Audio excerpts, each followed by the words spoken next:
Okey, selamat pagi, selamat sejahtera. Okey, untuk hari ini kita nak teruskan untuk ulang kaji.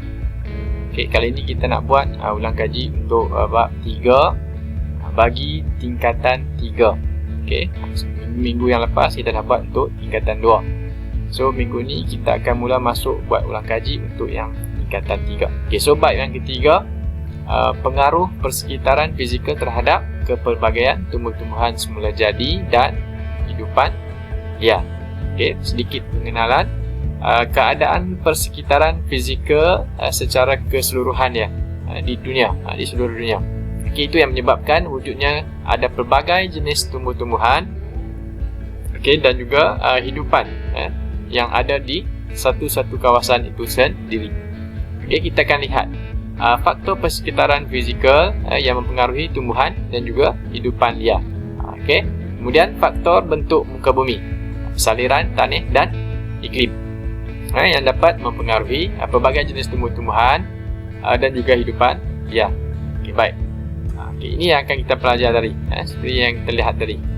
Okey, faktor persekitaran fizikal, okey, faktor bentuk muka bumi, saliran tanah, iklim.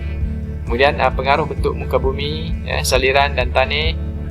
Kemudian pengaruh iklim terhadap jenis tumbuhan semula jadi dan hidupan liar.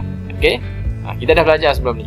Okey, kamu hanya perlu ingat semula, refresh balik apa yang kita dah belajar pada sebelum ini. Okey, baik. So, secara sepintas lalu kita akan lihat yang pertama, faktor-faktor persekitaran fizikal ada 4, bentuk muka bumi, saliran, tanah dan iklim. Kemudian yang kedua, faktor yang mempengaruhi kepelbagaian tumbuhan semula jadi dan juga hidupan liar. Okey. Kemudian yang ketiga, pengaruh iklim terhadap jenis tumbuhan semula jadi dan hidupan liar. Okey, apakah jenis iklim bagi sesebuah kawasan tersebut yang akan mempengaruhi sama ada tumbuhan dan juga hidupan liar. Contohnya gurun panas, monsun tropika, Laurentidia, Siberia. Okey, kemudian kita lihat pada 3.1, faktor persekitaran fizikal yang mempengaruhi kepada pelbagai jenis tumbuhan semula jadi dan juga hidupan liar. Okey. So, yang pertama kita lihat dari segi iklim. Iklim ni kita lihat kombinasi kepada beberapa jenis ataupun beberapa bahagian elemen. Yang pertama, suhu, hujan, angin, tekanan udara, keadaan awan, kelembapan udara, cahaya matahari. Okey, itu semua merujuk kepada iklim. Okey, kemudian bentuk muka bumi, merujuk kepada kepelbagaian, pelbagai jenis ciri-ciri dia, iaitu ketinggian sesuatu permukaan daratan yang diukur dari aras laut. Kemudian saliran, merujuk kepada jenis-jenis aliran ataupun pola aliran sungai serta cawangan-cawangannya. Okey, kuantiti air yang mengairi sesuatu kawasan di kawasan bentuk muka bumi. Kemudian tanah pula merujuk kepada lapisan yang paling atas sekali, yang terhasil daripada dua bahan, iaitu organik dan juga bahan bukan organik. Okey, itu adalah faktor persekitaran fizikal yang telah mempengaruhi. Okey, baik. Kemudian 3.2, faktor yang mempengaruhi kepelbagaian tumbuh-tumbuhan semula jadi dan juga hidupan liar. Okey, baik. Pelbagai jenis tumbuh-tumbuhan dan hidupan dipengaruhi oleh pelbagai jenis faktor, iaitu bentuk muka bumi, saliran, iklim dan juga tanah. So, kita akan lihat secara ringkas, tidak terlalu detail. Okey, so kita lihat yang pertama adalah bentuk muka bumi. Kita nak ingat semula. Okey, bentuk muka bumi 3 jenis, tanah tinggi, tanah pamah dan juga pinggir laut. 3 bentuk muka bumi ni yang kita akan lihat. Okay, yang pertama, tanah pamah.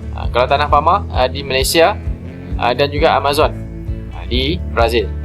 Kawasan ini, hutan yang ada adalah jenis hutan hujan tropika. Okay, kemudian di Malaysia, tumbuh-tumbuhan yang ada di hutan hujan tropika ni meranti, jenutung, cengal, merbau dan juga seraya. Manakala di Amazon di Brazil, pokok wimba, Brazilian mahogany, lapuna, ficus dan juga getah. Okey, manakala di Thailand, Laos, Myanmar, Filipina, India, Bangladesh, okey, hutan monsun tropika ada di negara mereka. Di sana tumbuhan yang ada jati, cendana, pin kado, damar, mahogani, teak dan sal. Kemudian tanah pamah di Kanada, di sekitar tasik Great St. Lawrence. Jenis hutannya di situ adalah hutan conifer. Baik, kemudian tanah pamah luas, banyak sumber makanan. Ini menyebabkan banyak jenis hidupan liar dapat hidup di kawasan ini. Contohnya di Malaysia, hidupan liar seperti gajah, harimau, badak sumbu dan berbagai jenis monyet, arnab, rusa. Manakala di KM Amazon, puma, jaguar, anaconda dan piranha. Sebenarnya banyak lagi jenis hidupan-hidupan liar yang ada di kawasan ini. Baik, kemudian kita teruskan. Yang kedua adalah tanah tinggi. Mengikut kepada Jabatan Ukur Pemetaan, tanah sesebuah kawasan itu dipanggil sebagai kawasan tanah tinggi apabila melebihi 180 meter dari aras laut. Baru kita panggil dia adalah tanah tinggi. Jika kurang daripada 180, itu tidak panggil sebagai tanah tinggi. Di kawasan tanah tinggi, tumbuhan juga berbeza mengikut kepada ketinggian dia. Selepas ketinggian melebihi 1200 meter dari aras laut. Kemudian contoh-contoh pokok-pokok bantut. Pokok yang di tanah tinggi ni dia tak tinggi, bantut, rendah dan juga renek. Seperti pokok oak, laurel, palma, paku pakis, lumut dan kulam air. Manakala hidupannya, contoh seperti kambing gurun, tupai, serigala dan irama. Ini jadual 3.1 perbandingan tumbuh-tumbuhan semula jadi dan hidupan liar antara dua kawasan, iaitu Banjaran Croker dan juga Banjaran Himalaya. Kamu boleh lihat sendirilah di sini. Kita pun dah lihat sebelum ni. Kemudian pinggir laut.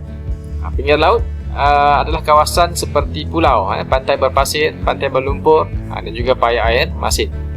Terdiri daripada pelbagai jenis tumbuhan yang kuat. Apa maksud tumbuhan yang kuat? Iaitu tahan kepada tiupan angin. Kawasan pinggir laut ni kawasan yang kita tahu tiupan anginnya lebih kuat berbanding di kawasan darat yang lain.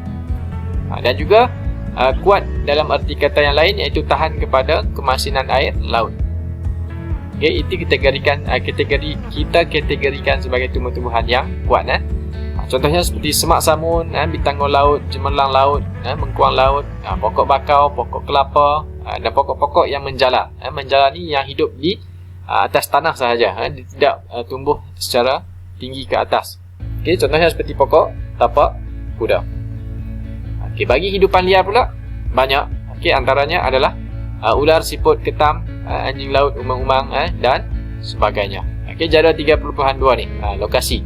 Kedudukan hutan pantai bagi negara-negara yang tertentu lah, yang dipilih sahaja. Antaranya Malaysia, Thailand, Indonesia, Australia dan Amerika Syarikat. So kemudian saliran. Saliran ni sungai dan tasik. Kemudian ada dua jenis saliran, saliran baik dan buruk. Kita lihat yang pertama, saliran yang baik. Merujuk kepada saliran kawasan yang tidak bertakung air. Airnya sentiasa mengalir. Kemudian bentuk muka buminya beralun di kawasan cenderung bukit dan juga tanah pamah. Kawasan yang bersaliran baik ini juga merupakan kawasan yang mempunyai tanah yang subur dan banyak tumbuhan. Contohnya seperti hutan tropika, hutan monsun tropika, hutan conifer dan Mediterranean. Manakala bentuk muka bumi yang bersaliran baik ini, ada banyak spesies hidupan liar hidup di kawasan ini. Kerana sumber makanan sangat banyak, kerana tumbuh-tumbuhannya dapat hidup dengan subur di kawasan itu. Ada juga hidupan liar yang bergantung kepada makanan-makanan seperti tumbuh-tumbuhan. So apabila tumbuh-tumbuhan banyak, hidupan liar dapat hidup dengan lebih baik. Kemudian kawasan yang bersaliran buruk, kawasan yang rendah dan sentiasa airnya bertakung, airnya tidak mengalir. Kemudian air yang bertakung ini akan membentuk satu kawasan kita panggil sebagai paya air tawar, di kawasan air tawar. Manakala di kawasan pinggir laut yang berlumpur akan terbentuk pula kawasan paya air masin. Kebiasaannya kawasan-kawasan ini tumbuh-tumbuhannya memerlukan air yang banyak dan mampu hidup di kawasan yang berair sepanjang masa. Maksudnya air sentiasa ada di situ. Pokok-pokok seperti bakau, pokok nipah dan pokok mengkuang. Sesuai untuk hidup di kawasan seperti ini. Okey, kemudian kawasan yang bersaliran buruk, sesuai untuk hidupan liar, yang kebiasaannya yang dapat hidup di kawasan-kawasan yang berpaya, yang berair, dan airnya bertakung, tidak bergerak. Okey, yang antara haiwan yang dominan yang dapat kita tahu, biawak, buaya memerang, burung showbill, dan juga ular. Okey, baik, ini adalah satu jadual. Dinyatakan di sini jadual 3.3, lokasi, kedudukan hutan paya air masin dan juga hutan paya air tawar, bagi negara-negara yang terpilih sahaja. Dia tak senaraikan semua. Okey, baik, Malaysia, Thailand, Brazil dan Australia. So di Malaysia, hutan paya air tawar yang ada di Malaysia antaranya Tasik Bera. Kemudian di kawasan Delta Rajang dan juga Meludam. Okey, manakala di hutan paya air masin di kawasan pinggir pantai, itu adalah Teluk Lahad Datu, Teluk Merudu, Kuala Gula. Okay, so perbezaan air masin dan juga air tawar, dan seterusnya Thailand, Brazil dan juga Australia. Okey, baik. Ini contoh gambar lembah Menang Chao Phraya di Thailand dan paya Everglades di Florida. Okey, kamu boleh rujuk juga dalam buku teks yang ada pada kamu. Jika tak ada, kamu boleh buka secara digital dalam Google Classroom. Saya ada muat naik. Okey, baik, kita akan sambung pada video yang kedua dengan tajuk tanah. Okey, baik, kita akan sambung dengan yang seterusnya. Okey, tanah. Okey, baik, tanah. Okey, tumbuh-tumbuhan semula jadi. Okey, dapat hidup dengan subur di kawasan yang tanah, ikut kepada kesesuaian dan juga ciri-ciri bagi satu-satu jenis tumbuhan tersebut. Okey, bagi tanah pula, iaitu lapisan yang paling atas di permukaan bumi. Tanah ni dia terhasil daripada dua bahan, organik dan juga bukan bahan organik. Okey, ingat, bahan organik terhasil daripada proses perebutan sisa tumbuhan dan juga bangkai-bangkai haiwan. Itu bahan organik. Manakala bahan bukan organik terhasil daripada proses pemecahan batuan akibat daripada tindakan luluh hawa. Okey, baik. Setiap daripada bahan yang mengalami proses perebutan, pemecahan, dia akan membentuk satu bentuk nutrien tanah yang subur dalam bentuk humus dan juga garam galian. Okay. Komposisi bahan-bahan ini akan menentukan kesuburan bagi sesebuah ataupun kawasan tersebut, kesuburan tanah dan tumbuhan apa yang sesuai dapat hidup bagi jenis tanah tersebut. Okay, so kita akan lihat jenis-jenis tanah. So yang pertama, okey, tadi luluh hawa. Luluh hawa ni bermaksud proses hakisan atau peluluhan batu-batan yang disebabkan oleh keadaan iklim setempat. Okey, dia bergantung kepada iklim setempat, panas, sejuk, hujan dan sebagainya. Dan iklim-iklim tersebut akan mempengaruhi proses penghakisan akan berlaku dan sebagainya. Okey. So jenis tanah yang pertama, tanah jenis Chernozem. Okey, ia berada di kawasan padang rumput hawa sederhana. Ciri-ciri dia seperti yang dinyatakan. Tanahnya hitam. Okey. Dia terdapat di kawasan iklim step.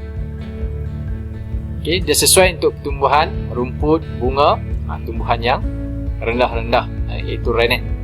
Renet ini maksud tumbuhan yang rendah. Okey, pada musim sejuk, tanah akan jadi beku. Kawasan ini kawasan yang sejuk. Okey, akan menyebabkan rumput-rumput di kawasan step mempunyai akar yang pendek. Dia tak perlu akar yang panjang ke dalam tanah. Okey, contoh-contoh tumbuhan kamu boleh baca di sini. Dan juga hidupan liar dia. Okey, kemudian tanah yang kedua, tanah permafrost. berada di kawasan hutan tundra. Okey. Okey, baik. Tanah jenis ini merupakan tanah yang beku. Disebabkan kawasan di situ adalah suhu yang sejuk, terlampau sejuk. Okey, kawasan di tanah permafrost ni, tanahnya kurang subur, sejuk dan membeku sepanjang tahun. Okey, dia sepanjang tahun beku, keras. Hanya tumbuhan yang kuat, mempunyai daya tahan yang tinggi saja boleh hidup. Contoh tumbuhan dan juga hidupan liar, seperti yang dinyatakan di bawah ni. Okey, kamu boleh baca. Okey, baik. Kemudian tanah aridisol. Okey, tanah jenis aridisol, kalau kamu lihat di gambar ni pun kamu dah boleh teka. Kawasan yang kering, tandus, iaitu di kawasan gurun yang panas. Okey, hanya tumbuhan yang mempunyai akar yang panjang. So perbezaan dia di sini. Di sini tumbuhan yang mempunyai akar yang panjang sahaja. Perbezaan daripada yang tadi, akar yang pendek.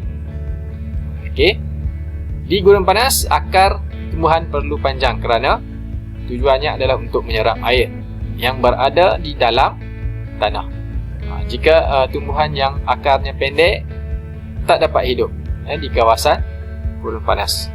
Okey, tanahnya pasir kering, tandus, menyukarkan kepada pergerakan dan menjadikan hidupan-hidupan liar yang ada di kawasan gurun panas ini tidak aktif pada waktu siang hari. Kerana siang hari terlalu panas dan keadaan fizikal tanah itu sendiri, okey, menyukarkan kepada pergerakan haiwan-haiwan tersebut. Okey, contoh tumbuhan dan juga hidupan liar. Kamu melihat di contoh yang dinyatakan. Kemudian tanah latosol, okey, yang berada di kawasan hutan hujan tropika dan hutan monsun tropika. Okey, struktur tanah, tekstur dia ada pelbagai bentuk. Sama ada yang jenis berpasir, yang liat ni, maksudnya liat ni sedikit lembap, basah. Okey, dia berwarna merah dan kekuningan. Okey, hutan hujan tropika, hutan monsun tropika. Okey, tumbuh-tumbuhan di kawasan ini sangat banyak, padat dan juga tinggi. Dan pelbagai jenis pokok dapat hidup di kawasan jenis tanah ini. Okey, menyebabkan kedua-dua hutan ini menjadi pelbagai jenis habitat kepada hidupan-hidupan liar. Kerana haiwan-haiwan ini bergantung kepada ekosistem yang ada di dalam hutan, sama ada untuk dijadikan sebagai tempat tinggal ataupun mencari pelbagai sumber makanan. Okey, contoh tumbuh-tumbuhan dan juga contoh hidupan liar. Baca di bawah ni. Baik, kemudian tanah jenis spot zone. Okey, tanah jenis spot zone boleh didapati di kawasan hutan conifer. Okey, ciri-ciri dia nipis, berasid dan juga beku. Okey, bila kita sebut beku, mestilah ia berada di kawasan yang sejuk. Okey, tumbuh-tumbuhan yang ada di kawasan ini mempunyai akar yang pendek dan akarnya tidak masuk jauh ke dalam tanah. Ingat balik ciri-ciri dia, tanah yang beku. Di bawah ni keadaan tanah yang beku, akar tak boleh pergi jauh. Okey, baik. Tanah jenis podzol, nipis, beku, dan di dalam kawasan tanah ni menyebabkan telah memudahkan hidupan liar bergerak untuk mencari makanan. Pokok-pokok yang renek, pokok yang rendah tumbuh di permukaan menjadi sumber makanan dan pelbagai jenis habitat kepada hidupan liar. Contoh seperti moose, elk, lynx, brown bear, harimau Siberia dan sebagainya. Dan tumbuh-tumbuhannya di sinilah. Kemudian tanah jenis Terra Rosa di kawasan hutan Mediterranean. Ciri-cirinya campuran tanah liat dan pasir, warna merah ataupun coklat kemerahan. Okey, di kawasan ini dia menggalakkan pertumbuhan hutan Mediterranean yang terdiri daripada hutan bangkut dan juga hutan pokok tirus. Okey, itu jenis hutan yang berada di kawasan tanah yang tinggi. Okey, tanah jenis ini, tanah ini sesuai untuk pelbagai jenis habitat dan juga hidupan-hidupan liar. Okey, contoh tumbuhannya kamu lihat di sini, rosemary, lavender dan sebagainya. Manakala hidupan liar serigala, rusa, landak dan elang. Okey, ini contoh gambar dia. Okey, baik ya. Baik, yang seterusnya iklim. Okey, baik, iklim gurun panas. Kamu boleh lihat kawasannya di mana gurun Arab. Okey, kemudian angin. Bagaimana ciri-ciri angin di kawasan gurun panas? Okey, kering sepanjang tahun kerana angin timuran. Okey, kemudian hujan. Jumlah hujan tahunan kurang daripada 250 mm. Okey, manakala suhu min suhu tahunan 25 darjah Celsius. Suhu waktu siang tinggi 32 hingga 36 darjah Celsius kerana langit dia tidak berawan. Suhu waktu malam pula jatuh lebih rendah, iaitu sejuk, 5 darjah Celsius. Okey. Okey, baik. Contoh-contoh ni kamu lihat sendiri. Okey, kemudian yang seterusnya, hutan monsun tropika. Kawasan dia, negara-negara yang disenaraikan, India, Sri Lanka, Pakistan, Bangladesh, dan seterusnya. Kemudian jenis angin bertiup di kawasan ini, angin monsun lembap, bertiup dari laut ke darat. Itu yang akan menyebabkan hujan berlaku semasa musim panas. Manakala angin monsun kering bertiup dari darat ke laut, menyebabkan musim kering yang nyata berlaku. Okay, manakala hujan 1000 mm hingga 2000 mm sahaja, tidak sekata, tidak menentu. Kemudian suhu antara 24 darjah Celsius hingga 27 darjah Celsius sepanjang tahun. Okey, ini contoh-contoh contoh haiwan. Kemudian iklim Siberia, kawasan dia sangat luas, meliputi utara Asia dan Eropah. Okey. Kemudian di utara Asia, kawasan iklim Siberia meliputi di besar kawasan Rusia, manakala di utara Eropah, kawasan iklim Siberia meliputi negara Poland dan Jerman. Hujan tahunan di kawasan Siberia kira-kira 500 mm. Musim sejuk, salji akan turun. Okey, kerpasan turun dalam bentuk salji. Okey, angin barat daya di selatan Siberia membawa udara panas dari Asia Tengah dan Timur Tengah. Okey, bagi suhu, musim panas pendek, antara suhunya 15 hingga 20 darjah Celsius. Okey, musim sejuk antara 6 hingga 8 bulan, dengan suhu negatif 17 hingga negatif 5. Okey, musim bunga, musim luruh adalah singkat, manakala julat suhu tahunan adalah sangat besar, 30 darjah Celsius hingga 50 darjah Celsius. Okay, ini contoh tumbuhan dan juga contoh bagi hidupan liar. Kemudian iklim Laurentia. Iklim Laurentia meliputi kawasan Kanada Timur, kawasan Timur Laut Amerika Syarikat, China Utara, dan sebagainya. Boleh baca. Hujan sepanjang tahun, antara 500 mm hingga 1000 mm. Hujan lebih banyak pada musim panas. Salji akan turun pada musim sejuk. Suhu dia seperti yang tercatat di sini. Kamu boleh baca juga. Antara 9 darjah Celsius hingga 17. Musim suhu panas, sederhana panas dan singkat, antara 21 darjah Celsius hingga 26 darjah Celsius. Musim sejuk, sangat sejuk, negatif 6 hingga 10 darjah Celsius.